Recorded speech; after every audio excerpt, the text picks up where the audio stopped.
m'appelle Loïc Cordier, j'habite à Aurillac-sur-Andinel, une petite commune du Lauragais. Je suis agriculteur céréalier sur ce secteur-là. Je travaille la terre pour produire et nourrir les gens. Sur l'exploitation, je travaille plusieurs espèces. Donc je fais du blé tendre, du blé dur, de l'orge, du grand épeautre, du seigle, du tournesol, du maïs, du colza, du sorgho. Je fais aussi des contrats de porte-graines, donc ça apporte une valeur ajoutée sur l'exploitation. Donc je fais de la carotte semence, je fais du persil semence, je fais du mélilo semence, je fais tout un tas d'espèces sur l'exploitation avec de la diversité. J'ai voulu changer un peu le schéma classique de l'agriculture conventionnelle, donc je pousse un peu plus le principe. En fait, je fais une agriculture d'agroécologie, donc qui repose sur 3 gros piliers. Le premier pilier, c'est du non-travail du sol, de la couverture permanente du sol. Je laisse la vie biologique de mes sols travailler à ma place.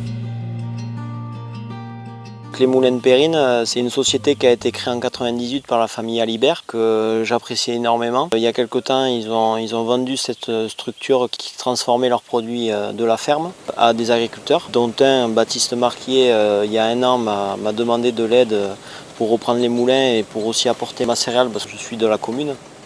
Je m'appelle Baptiste Marquier, je suis agriculteur sur le canton de Nailloux, à côté de Villefranche de Lauragais. Et je suis donc un des propriétaires des Moulins de Périne depuis 2020.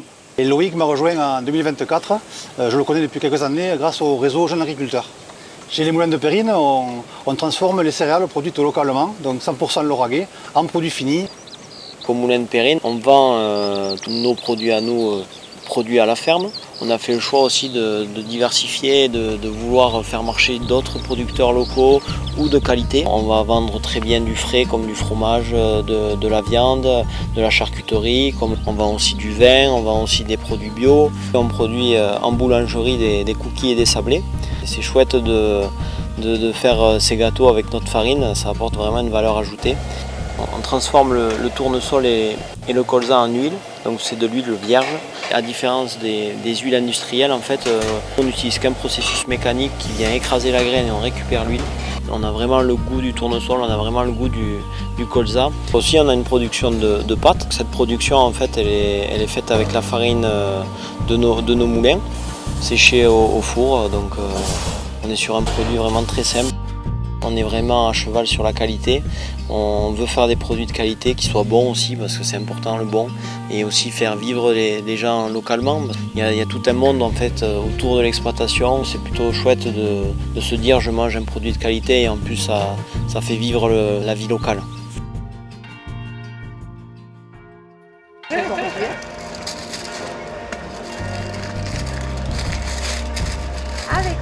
Le pain, on le vend à notre boutique à la ferme, à des locaux. Ma compagne vend le pain à Caraman sur le marché. On a des dépôts de pain chez des commerçants à Caraman ou au Cabagnal. Le pain des Moulins de Périne, donc il est fait avec cette farine à meule de pierre. On a un processus un petit peu aussi ancien. On a un pain qui est très dense, qui a une mie assez importante. C'est des pains assez peu hydratés, donc c'est des pains qui tiennent vraiment longtemps, qui ont vraiment du goût. Nous, on a vraiment un pain avec un petit peu de son, un petit peu de germe, un petit peu de farine du grain. Enfin, on a tout ça dans ce pain et on a vraiment un pain de qualité de campagne pour plaire au grand public. On est dans une société assez dure. Et de retrouver un petit peu ce bon sens paysan, cette envie de partager. Mon souhait, c'est vraiment de retrouver ça. C'est un métier passionnant, c'est un métier d'amour, c'est un métier de partage. Je ne me vois pas faire autre chose et c'est là où je me sens le plus utile.